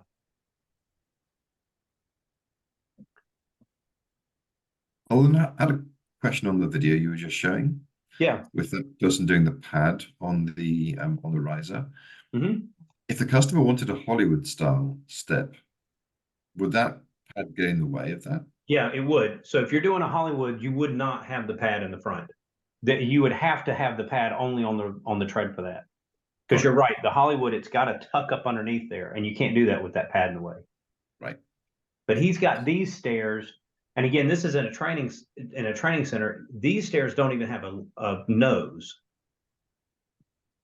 Right? You can Google or you can look at a bunch of other videos that do have that nose. And you'll see more of in this case, I mean, a Hollywood, whatever, it's all the same because there's not a nose there. Got it. Is there a purpose for the nose, or is it just aesthetics? Not to Kind of weird question, but it doesn't look like it matters in this application. Well, I will tell you that almost every house in the world that you go to is going to have a nose. Occasionally, you'll find stairs like going into a basement that don't have a nose, but in the call it the residential area of the house, the stairs are gonna have some kind of nose. So, Arlen, I'm afraid the stairs that I sold on Saturday, once I pull up the laminate, are not going to have a nose. They might not, because that nose might have been cut off when the nose might have been cut off when the laminate was put in. Yeah. And you're putting carpet back over it? I'm putting carpet back over it, yeah. So I would just do this. If you're putting carpet back over, I'd do just what he's doing. Would you rip off the decorative riser? Because they have a white riser on it. That would be a game day decision based on what I see when I rip the tread off. Yeah. And frankly, does I'm that just change? worried about walking on it, right? Like if you put carpet over it, you're Sure, gonna be walking but- right on top of the riser. But here's the thing. Does that change the estimate to the customer? Not really. No, you've already given them a price. Does that change the amount of material that you need to order? No. Okay, so then this isn't your problem to solve. This is your installer's problem to solve. Okay. So you tell the installer, look, I want carpet on this. Rip the laminate off. When he starts ripping off, if he feels like he needs to pull the riser off, pull the riser off. That's not an Adam problem. That's an Adams installer problem. All right, that's good perspective. Thank you. Okay. Because again, here's the thing. I know because I've done it. We get sucked into these. The installer calls us and says, oh my gosh, the riser, what do you want me to do here? And we feel like we got to drop everything and go to the site and help solve the installers. No, we don't have to. That's the installer's problem to solve. Dude, you're the professional at putting it in. I'm going to sell it. You're going to put it in. Figure out what's the best way to put this carpet in. I got to go sell another job. Yeah, like right now we overthink it because it's our first and we want everything to be perfect and all that. But yep, I get it, 100%. I get it. Might the but I'm going to try to installer help pull back from that. Yeah. might the installer charge you more if he needs to pull off the risers? He might, but I mean, how much more is the installer going to charge you to pull a riser off? $1 a step? Okay. Yeah, might need more paint if he does that, but other than that. Maybe. All right, so I want to jump into, well, let's just, while we've got this up, let's talk a little bit about runners. Okay, runners, same thing. They're not that hard, right? If I'm going to do a runner for somebody, I can do this same sort of math because I don't need, especially on the stairs, I don't need 32 feet of a runner. I can do a runner in 3 strips and take it up the stairs, right? Mm-hmm. Now a hallway runner might be different because I don't necessarily want to have seams all the way down the hallway. But if I'm doing a stair runner, I don't need that one. I don't need that to be one piece that goes all the way up. I can cut it into 3 strips, or the installer can cut it into 3 strips, get it bound, and off you go. All right, well, let's talk about some different binding styles. Are you essentially like buying rugs and then running the rugs up? Sort of, but you look at, come on, what's this doing? All right, so you look at different binding styles. And there's 1,000 different ways to do this, right? There's all kinds of stuff. So here's a picture of one where somebody took and they seamed 2 carpets together, right? They cut a strip and they seamed it together. That's a cool little binding way of doing it. Or no, this one's not seamed. This is a fabric binding. Okay, that's great. And I can just about see right there in that corner that that's where 2 pieces started to come together. And it had to, because the installer had to cut it at an angle for each one of those steps. So you can do specialty bindings like that. This is a surge binding. That looks kind of sloppy to me, but that's okay. Looks like the carpet upside down. Yeah. Then this is a simple tape binding. All right. So this is probably the most common. Matter of fact, this is what a lot of your sample boards are done with in the van. they use a clear plastic tape for your sample board so that it's cheap and it's all the same. But your binder will have different color tapes. They're fabric tape. And then they can sew them on. Now, there's some old school carpet installers that actually carry a sewing machine in their van, but those are old school guys, and they're fewer and further between. I actually race with a guy. I'll see him here in a couple of weeks. He's a carpet installer down in Florida, and he races go-karts with me. He's in his 70s, and he still gets out there and installs carpet every day. But he is old school, and he carries a sewing machine in his van. And so if you had him as your installer and you needed this bound, he would simply go to the job site, cut it on site, bind it on site, install it. It's all done there. You might not be that lucky to have somebody that does that. Okay, so you take your 12-foot piece of carpet to a local binder. You don't take it to another retail store. You find that little garage where somebody is binding this stuff. They're in every town. You take it to that binder and you say, look, I need a carpet runner. I need my runner to be whatever it is. I need my runner to be 26 inches wide. I want a tape binding that matches the carpet. And what's he going to do? Cut it into 3 strips, bind the 3 strips, and give it back to you. Then your installer simply installs it just like they would install carpet. When he gets to the end of one, cuts it nice and trim, and then starts back over again. There's a ton of there's bindings that are leather, there's bindings that are fabric. You can get Shaw to bind it. So if you go to their custom rug site, you can get them to bind it. It's just going to be more expensive. Okay, but then you don't have to run around town all the time. Okay, it's 6 of one, half a dozen of the other. That's a good picture of a tape binding. Just to be clear, you only need to bind the sides of it, right? Like the ends don't need to be. Right. So normally, like I look at this one, you see how at the bottom it's not bound. This one, the bottom is bound. So this was a little extra. Okay, that's great. Floor and Decor actually has these are nice pictures because they're good pictures of what bindings can look like. So that's just a tape binding. It's a wider fabric binding. Serge binding. I don't see a good example of serge binding, but serge binding, it's just the thread is just wrapped around the edge. And I will tell you, there is another way to do this, and that is don't bind it at all. Just have your installer tuck the edges underneath. So let's see if I can find a carpet stair. Would they use like a Z-bar or something? Yeah, they use something called a Z-bar, and they just tuck the edge.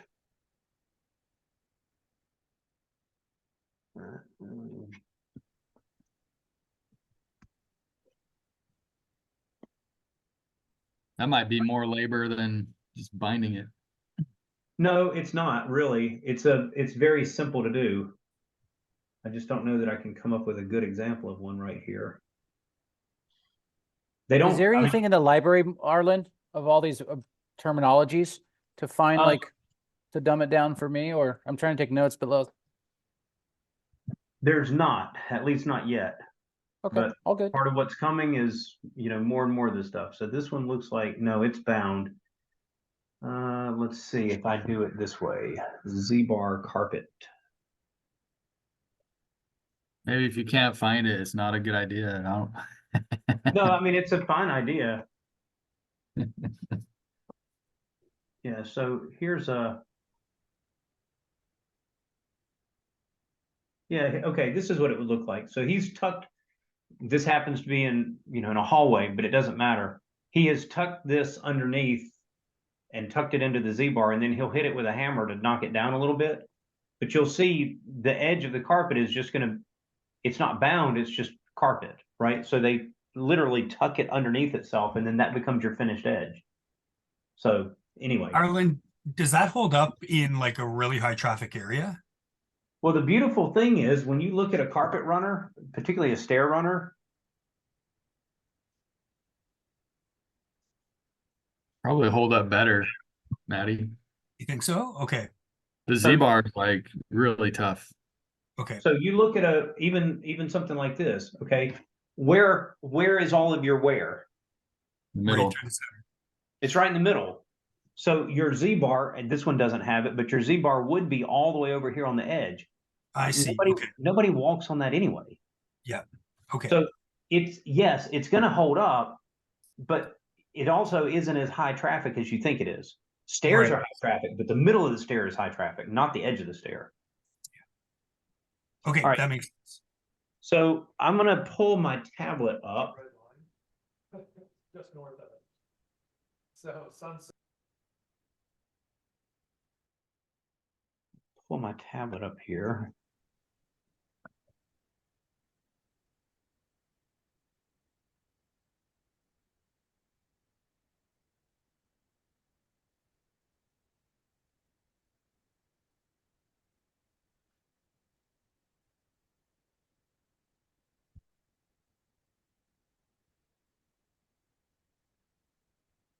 And so you should be able to see my tablet on the screen.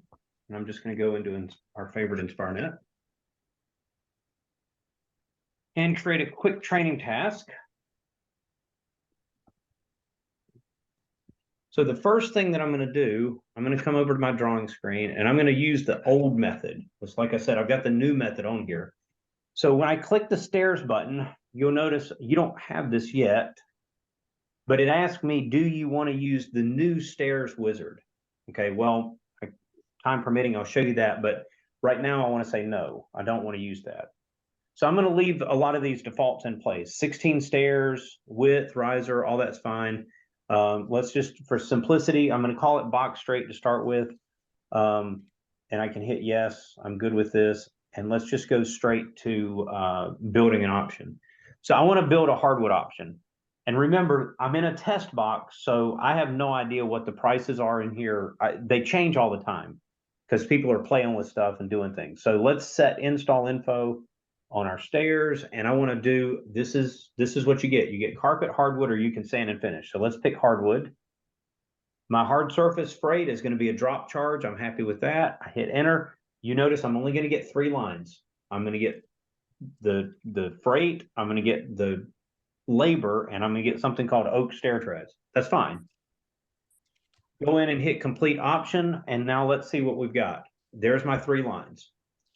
So this tells me that my installer is charging me 55 bucks. Okay. It's telling me that oak stair treads are going to be a $40 cost. Well, that doesn't make any sense. So we're going to build this out with the ones that we looked at before. So I'm going to hit the pencil. Box stair wood install. I'm going to go ahead and knock that back to 50 because I know that's what I'm going to pay. Oak stair treads. I'm going to change this language, and I'm going to change this and say material per step. Okay. And I can come over here to cost, and we did the numbers. We said it was, let's see, we said it was 120. We said it was, what do we have? 120? Is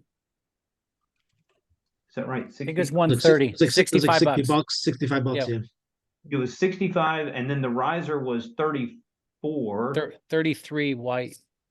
Right. So I'll call that 80 15 bucks with the Okay, riser. so right, so that's 80, and let's just add another $5 for glue and that sort of stuff. So let's say that this is $85 worth of material, and then my freight charge, that looks about right to me. Done, and hit my check mark. And I don't know who's been playing with the margins, but I'm going to put this at a 50-point margin.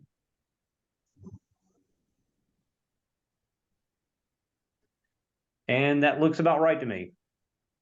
So my hardwood stairs, I can change this to say hardwood. My hardwood stairs are 4731. That looks about right to me. So this is why I say some people are going to prefer this old way, quote unquote, old way of doing it, because it is really that easy. I go in, I get 3 lines, complete option. I get 3 lines. And then I just plug in the numbers that I want to plug in. Okay. what if I don't want to plug them in? Well, let's do a carpet one just for fun. So let's hit the plus, new option. And this is going to be carpet. Let's hit that, set install info. We're going to do carpet this time. Sure, I can, that's fine with me. Let's pick a carpet. I can do a PG if you like. I can pick a product, it doesn't matter. Let's do a PG3 carpet.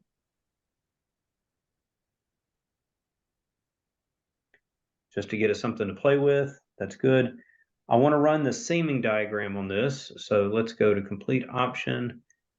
I just want to show you what this does. So I have the opportunity, if I want to, it's default waterfall.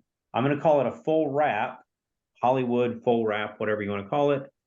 That's great. And hit this because I want to see what that's going to do. Okay, so that's the way it, now remember, this isn't, we did the one before where we said they were 42 inches. In this case, it's 48 inches. It's actually 4 feet. So I'm going to have more waste with this because you can see the tablet's assuming that I'm going to have to cut it into 2 strips. Well, that makes sense to me. 48 inches. I can't get another 48 inches because if it was 144 inches, I could, but I can't get. So I'm going to end up with a good bit of waste here. That's okay. That's great. And so what do I have? Now I will tell you that in this old stair tool, there is a bug. It is a known bug. You'll see that my carpet cushion, it's only asking for 3 square yards. So I've got 20 yards of carpet, but only 3 yards of cushion. So I know I'm going to have to change this.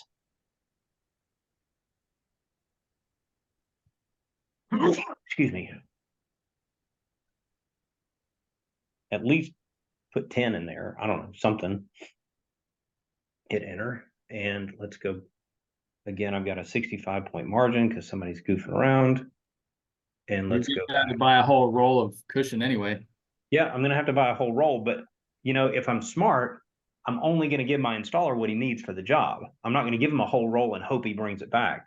Because I know what he's going to do. He's going to go put it in a shed somewhere and he's going to sell it later. So let's go back. All right, so now I've got a hardwood option and I've got a carpet option. So Arlen, knowing how to do, like put this stuff and enter it into the tablet is fine and dandy. How do you select a carpet with the customer? I think that's, I don't know if that's everybody else's question, but that's my question. Like, what's a good stair carpet? So any carpet can be put on the stairs. Right. Okay. I mean, people put builder grade carpet on the stairs. That's fine. Yeah. Right. Understood. If you want a carpet that's going to hold up to the wear better, that's not going to crush over time, then you're looking at a carpet that's more dense. You're looking at a carpet that, you know, remember when you're walking on carpet, you're walking on the tops of threads. So the more threads you can pack into a square inch, the more dense it is, and the better it's going to resist that crushing. Okay. But it's rare. It should be rare that all you're doing is carpet on the stairs. Most of the time you're doing carpet, you know, 3 bedrooms and a hallway upstairs, and let's do the stairs on the way up there. When you do carpet on the stairs by itself, it's really very inefficient. If you do carpet as part of a job, within all these little cuts and corners and places that you've got waste, little pieces here and little pieces there, can be used on the stairs, and it's a much more efficient way of doing it. So I would simply say, pick the carpet that makes the most sense for the house, for the other rooms, and you're just going to use the same carpet on the stairs. If all you're doing is carpet on the stairs and that's it, it's just very inefficient. And I would try to pick something that's very dense. Yeah. But that's like where my head, so I get called over to a house, they want a carpet runner, or they only want to carpet the stairs. And then it's like, okay, I can do that, but there's a million different options. Yeah, but there's not. Overwhelming. There's not, though. What do you want it to look like? What do you want it to feel like? And how do you want it to last? It's the same thing. What do you want it to look like? Well, I want a solid color. I want patterns. I want this. Okay. Well, how do you want it to feel? Or how do you want it to last? Are you going to be in this house for the next 10 years, or are you getting out of here in a couple of years? You know, what level are we looking at here? It's the exact same thought process. Don't let the fact that it's a stairs mess with your mind. It is exactly the same thing. What do you want it to look like? What do you want it to feel like? How do you want it to last? And then pick something appropriate. It should actually be pretty quick to pick something for the stairs, because it's not like you're picking the living room where everybody's going to stare at it all the time. Nope, I'm going to walk up and down the stairs. Thank you very much. Hey, Arlen, while we're in the tablet, I was wondering, is there like an easy button just to see the total labor? Not really. When you have a customer that says, what's your labor versus material, there's not really an easy button to do that. I mean, in this case, it's easy because there's only one line, but if you've got multiple lines of labor, there's not really an easy button to say, this is what my total labor cost is. Yeah. And the reason why I ask is not to give the answer to a customer, because they do ask me every time, and they're just doing that to be their own general contractor to shop me out of the labor. No, it's to really just convert my sale into a work order, right? Where I could give the installer, this job's going to pay you X amount. Right. That's because I'm working them just like I'm working so for another that, client. all right, for that, I'm going to pull that information from Salesforce, and that's actually pretty easy to do. I mean, I can literally cut and paste from Salesforce. Yeah, but I don't like to itemize my labor for the installer, because I'm giving them a total project. You're a smart person. I imagine that you'll figure out how to cut and paste and then identify which ones are labor pretty quickly.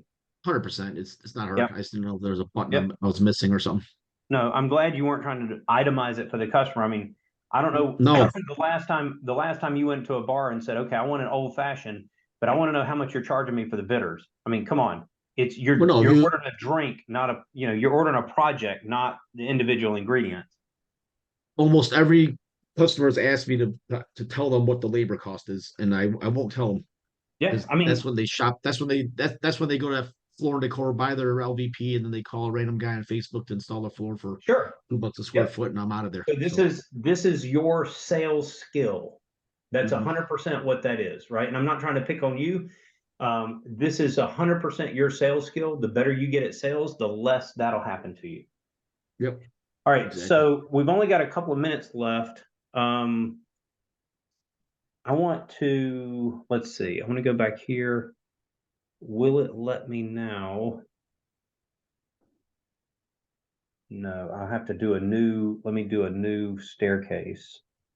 I think stairs. Yes, as you're doing that, I think we need a continuation on one aspect, which is carpets, because what I've heard from other franchisees is, they put in the estimates in the tablet, but then they always go back to the Measure Square desktop and they do a little bit more analysis there, which I don't think any of us have been trained to how to use. That comes soon. I mean, you've got it in you should have that on your learning syllabus between launch and flight. Okay, I'm not sure if I'd seen that, but yeah, I mean, I think we'll be doing a carpet pretty soon, so I just wanted to make sure we knew how to use Measure Square. Yep.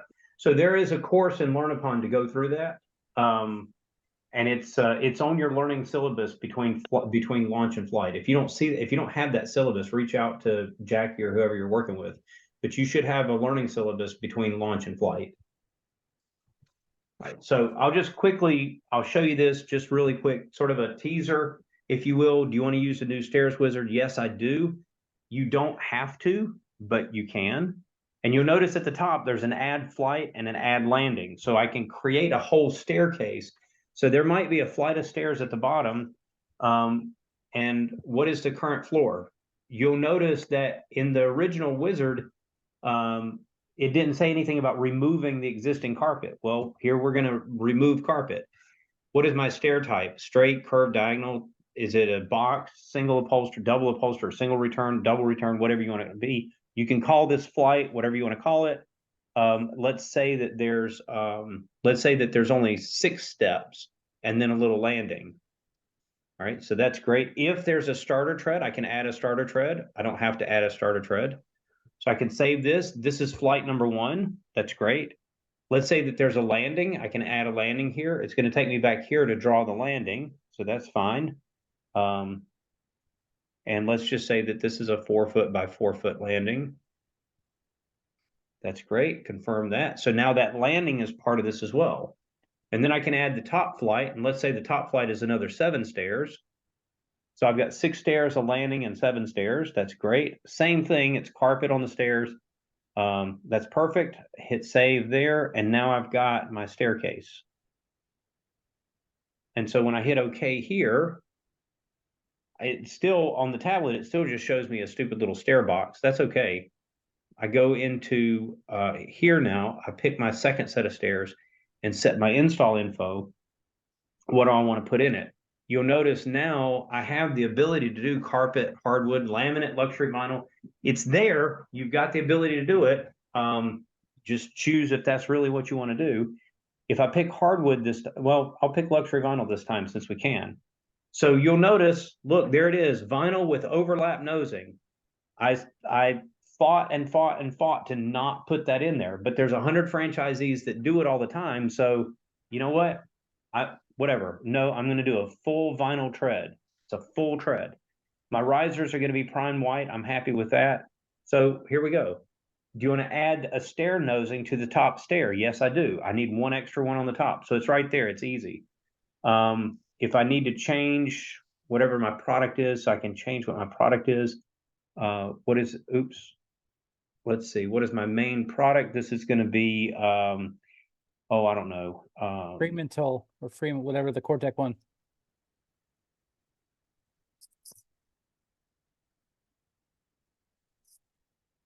Is that right? FR. I think it's 1E. Yeah, 1E.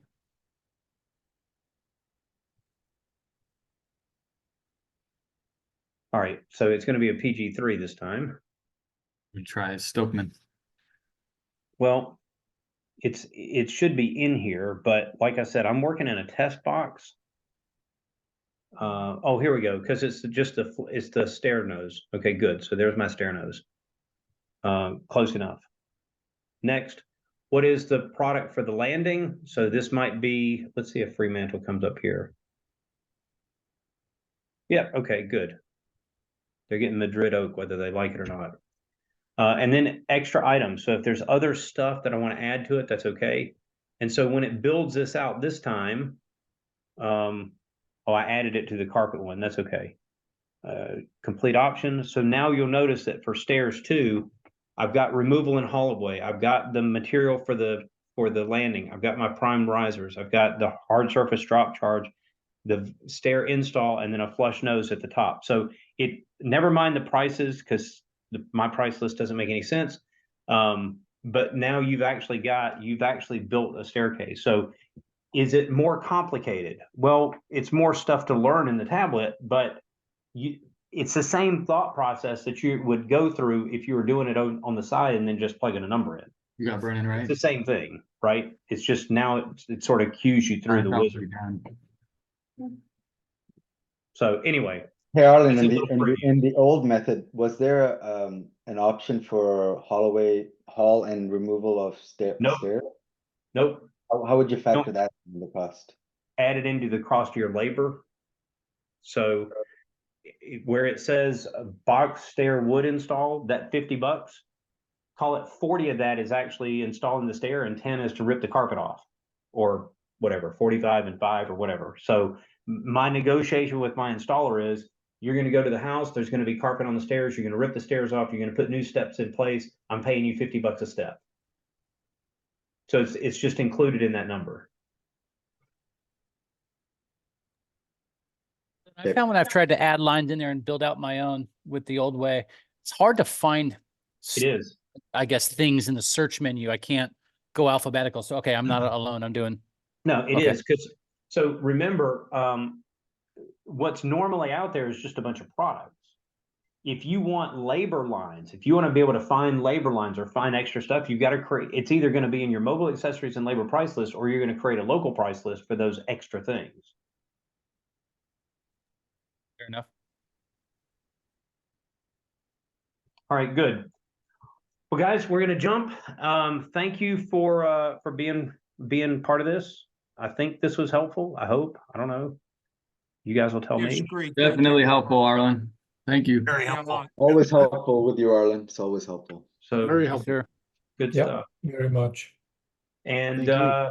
on that, I will send the recording out. I'll cast it up to YouTube so that it's easy enough to watch. And I'll send out the recording so that anybody that missed it has a chance to see it. I see the note that you haven't seen the syllabus yet, so I will I'll get with Savannah and find out what the process is on that, because you should have that by now. Cool. All Thank right, you thanks, again. Arlen. Yep. All right. Thank Take you, care, guys. everybody. See you, everybody. Bye. Bye.